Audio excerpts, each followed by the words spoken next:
ಮೊದಲು 1 ಎಕರೆಗೆ 50,000ದಿಂದ 5 ಲಕ್ಷ 10 ಲಕ್ಷ ಖರ್ಚಾಗೋದು ಒಂದೊಂದಕ್ಕೆ ಅಂತ ರೈತರು ಹೇಳ್ತಾರೆ. ನನಗೆ ಗೊತ್ತಿಲ್ಲ, ರೈತರು ಹೇಳಿದ್ದನ್ನು ನಾನು ಹೇಳ್ತಾ ಇದ್ದೆ. 1 ಎಕರೆಗೆ ಕೆಲವು ಕಡೆ 20,000, 50,000, 2 ಲಕ್ಷ 5 ಲಕ್ಷ ಖರ್ಚಾಗೋದು. ಯಾರೋ ಮಧ್ಯವರ್ತಿಗಳು ಬಂದು, ಯಾಕೆಂದ್ರೆ ಇದು ಮಾಡೋದು ಕೂಡ ಸುಮಾರು ಜನ ಅಧಿಕಾರಿಗಳಿಗೆ ಗೊತ್ತಿರಲಿಲ್ಲ ಹೆಂಗ್ ಮಾಡಬೇಕು ಅಂತ.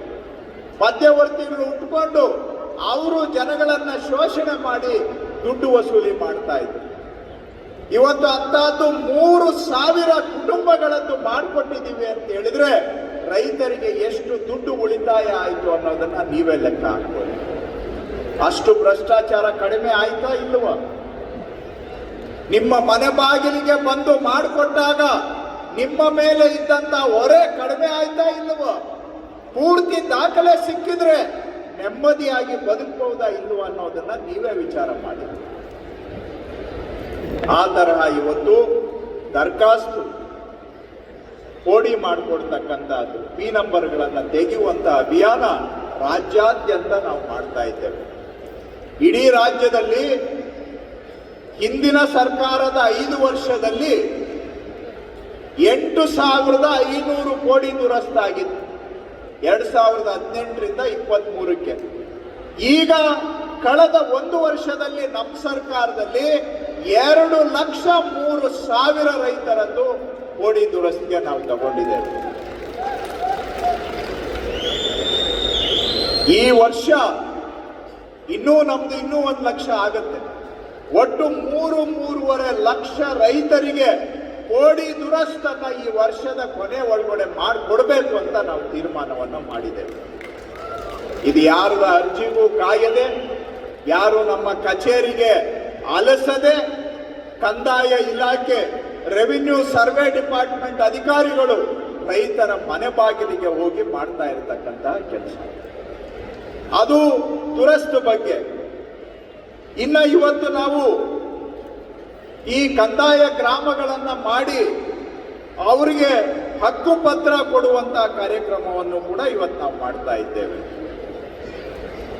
ಇದು ಏನಾಗಿದೆ, ಕೆಲವು ಜನ ಗೊತ್ತಿದ್ದೋ ಗೊತ್ತಿಲ್ಲದೇನೋ ಗ್ರಾಮ ಠಾಣಾ ಹೊರಗಡೆ ಮನೆಗಳನ್ನ ಕಟ್ಕೊಂಡಿದ್ದಾರೆ. ಅವು ಕೆಲವು ಗೌರ್ಮೆಂಟ್ ಜಾಗದಲ್ಲಿದ್ದಾವೆ, ಕೆಲವು ಪ್ರೈವೇಟ್ ಜಾಗದಲ್ಲಿ ಇದ್ದಾವೆ. ಯಾರನ್ನ ರಿಜಿಸ್ಟರ್ಡ್ ಕ್ರಯಪತ್ರ ಇದ್ರೆ ಅವ್ರಿಗೆ ಈಗ ಬಿ ಖಾತಾ ಕೊಡುವಂತ ಕಾರ್ಯಕ್ರಮವನ್ನ ನಾವು ಮಾಡ್ತಾ ಇದ್ದೀವಿ. ಪಂಚಾಯಿತಿಗಳಲ್ಲೂ ಈಗ ಶುರುವಾಗಿದೆ, ಮುನ್ಸಿಪಾಲಿಟಿಯಲ್ಲಿ ಬಿ ಖಾತಾ ನಾವು ಕೊಡ್ತಾ ಇದ್ದೀವಿ. ಕ್ರಯಪತ್ರ ಇದ್ದವರಿಗೆ ಬಿ ಖಾತಾ ಸಿಕ್ಕಿಬಿಡ್ತದೆ. ಆದ್ರೆ ಕ್ರಯಪತ್ರನೇ ಇಲ್ಲದೆ ಇದ್ರೆ, ಯಾವುದೋ ಕಾಲದಲ್ಲಿ ನಮ್ಮ ತಾತನವರು ಹೋಗಿ ಎಲ್ಲೋ ಒಂದು ಕಡೆ ಮನೆಗಳು ಕಟ್ಕೊಂಡ್ಬಿಟ್ಟಿದ್ದಾರೆ, ಇವತ್ತಾದ್ರೂ ಅದು ಊರೇ ಆಗ್ಬಿಟ್ಟಿದೆ. ಆದ್ರೆ ದಾಖಲೆಗಳು ಬೇರೆಯವರ ಹೆಸರಿನಲ್ಲಿ ಇದಾವೆ. ಅವರು ಒಂಥರ ಅತಂತ್ರದಲ್ಲಿ ಬದುಕಬೇಕು. ಮನೆಗೆ ಹಕ್ಕು ಪತ್ರ ಇಲ್ಲ, ಖಾತಾ ಇಲ್ಲ,